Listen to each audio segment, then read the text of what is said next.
Fala, meus amigos confinados na quarentena, tudo bem com vocês? Sem crise? Aqui é o professor Ricardo para a nossa primeira aula online. E aí, usando álcool gel, se cuidando?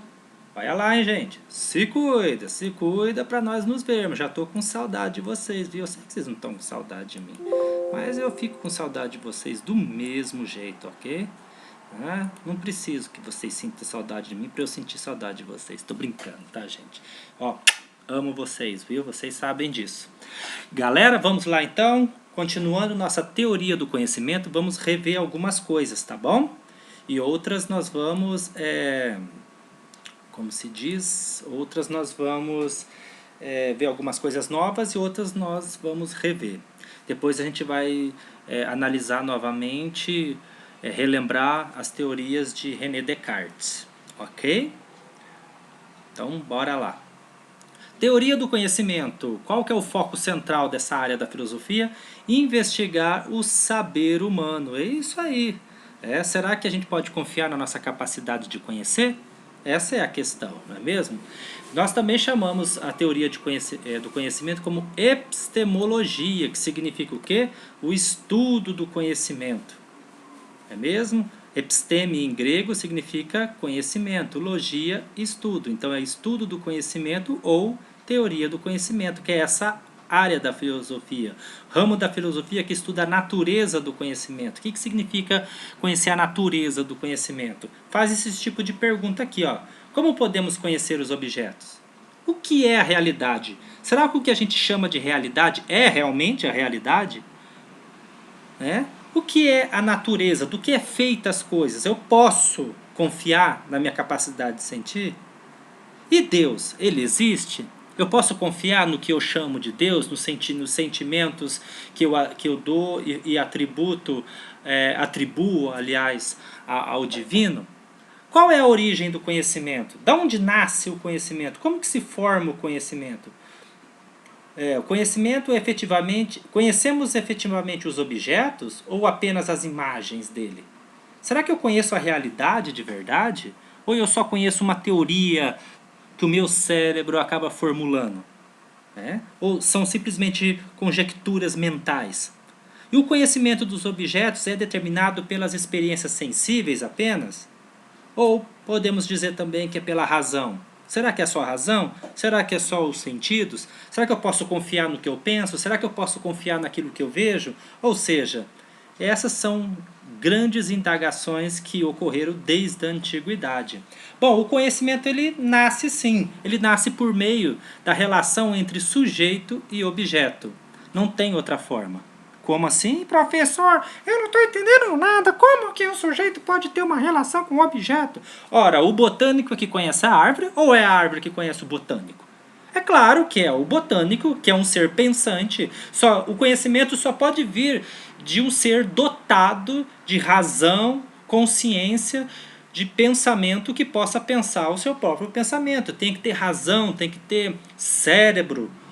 Tem que ter capacidades cognitivas e racionais para poder conhecer. A árvore não me conhece, mas eu posso me tornar um botânico e pesquisar a respeito da árvore. Eu vou formular conhecimentos, eu vou extrair da árvore conhecimentos dela. Ela não vai extrair conhecimento nenhum sobre mim. Ela é um ser vivo, mas é um ser irracional, não é mesmo? Então o sujeito é aquele que pensa, somos nós. O objeto é qualquer coisa do mundo que se torna pesquisa. Ok? Então, o sujeito é aquele que conhece, nós, com relação ao objeto, que é o conhecido. Aqui eu coloquei uma imagem aqui do pensador. A representação, aquele que pensa, o sujeito, representação, construção de uma imagem mental do objeto e suas características que permita ele conhecer. Evocar na sua ausência. Ou seja, o que isso significa? Eu posso agora sumir com essa imagem que eu posso pensar nela. Você pode olhar para um determinado objeto e depois você pode levar ele no seu pensamento e evocar ele, lembrar dele na hora que você quiser. Até mesmo em sua ausência. Você pode pensar. Sabe aquela pessoa que você gosta? De repente ela vai embora e ela continua, mesmo na ausência, ela continua ali, no seu pensamento, na sua projeção mental. Elementos do conhecimento: sujeito, aquele que conhece, aquele que pensa. Eu, você, nós, nossa capacidade, nossa mente. Eu coloquei aqui uma imagem representando a nossa consciência, a nossa mente em atividade. Aqui o objeto, o que é conhecido, tipo uma cadeira, tipo a rua, tipo a árvore aqui, o céu e outras coisas que estão em volta. Tudo isso é objeto do conhecimento, que pertence à realidade, pelo menos o que a gente chama de realidade. O mundo, os objetos, fenômenos, o que a gente chama de verdade, de realidade, são os objetos. Nós só podemos conhecer as coisas e chamar ela de realidade porque primeiro nós somos sujeitos pensantes que pode pensar o próprio pensamento, investigar o mundo em nossa volta. Duas correntes importantes surgiram ao longo da história. Uma corrente dava um valor maior à razão e o outro dava um valor maior às experiências. Então nós temos o racionalismo com René Descartes e nós temos o empirismo com John Locke. Vamos ver primeiro o racionalismo. Do ponto de vista que enxerga o racionalismo, é o ponto de vista que enxerga o pensamento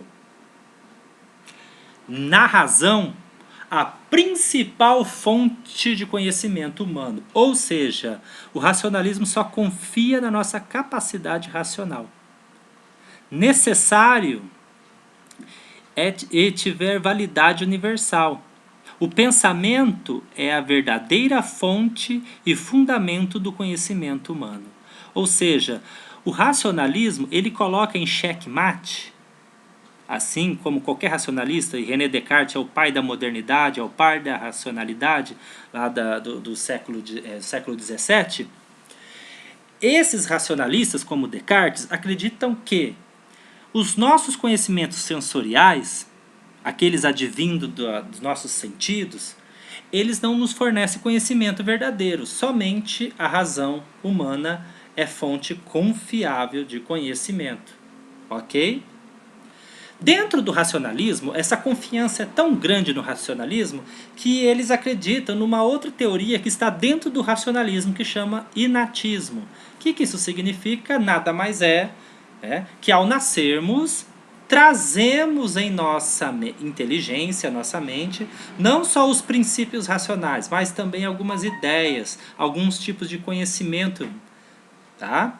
Que por isso são ideias inatas. Então, o que é o inatismo? São ideias, certos tipos de conhecimento que vão ser desenvolvidos ao longo da sua vida e que você já nasce com elas. Ou seja, a sua mente ela é tão brilhante, a sua mente é tão importante, ela é tão determinante para o conhecimento verdadeiro, que você nasce já com certas ideias que elas ao longo do tempo vão se desenvolvendo e que você deve confiar somente no que você pensa, não no que você toca, no que você vê, no que você cheira. Tá? Descartes defendia a teoria inatista porque ele é o pai da racionalidade. Ok? Por isso ele tem a frase dele aqui, penso, logo existo. Vamos lá. Bom, a corrente filosófica que vai contra o racionalismo é o empirismo. Em termos gerais, o empirismo é a doutrina filosófica segundo a qual o conhecimento se determina pela experiência. Tá? Ou seja, eu só posso pensar nas coisas se primeiro eu tiver contato sensorial com elas. Aqui eu coloquei uma imagem dos nossos 5 sentidos aqui, ou seja, tudo que chega no meu cérebro primeiro passa pela minha audição, pelo meu olfato, pelo meu paladar, pelo meu tato e pela minha visão. Sendo que esses 5 elementos aqui descartáveis para o racionalismo. E aqui são fundamentais, ou seja, o que para o racionalismo não traz confiança, para o empirismo é a base principal. Tá? Nesse sentido, o empirismo é usualmente contraposto ao racionalismo, que prescreve um conhecimento fundado simplesmente na razão, ratio em latim. Tá? Então, o conhecimento simplesmente fundado na razão, ele não condiz com o que o empirismo de John Locke, que é o que representa aqui o empirismo, tá? Então essas duas filosofias, essas duas correntes filosóficas, elas não são compatíveis, ok? Então elas são, vamos dizer assim, inimigas. O empirismo dá valor primordial à experiência e o racionalismo dá um valor primordial à nossa razão, tá? Ok, então ficamos por aqui. Um grande abraço, um grande beijo em todos vocês, um abraço de longe, né? Estamos longe, mas estamos juntos. Se cuida e até a próxima.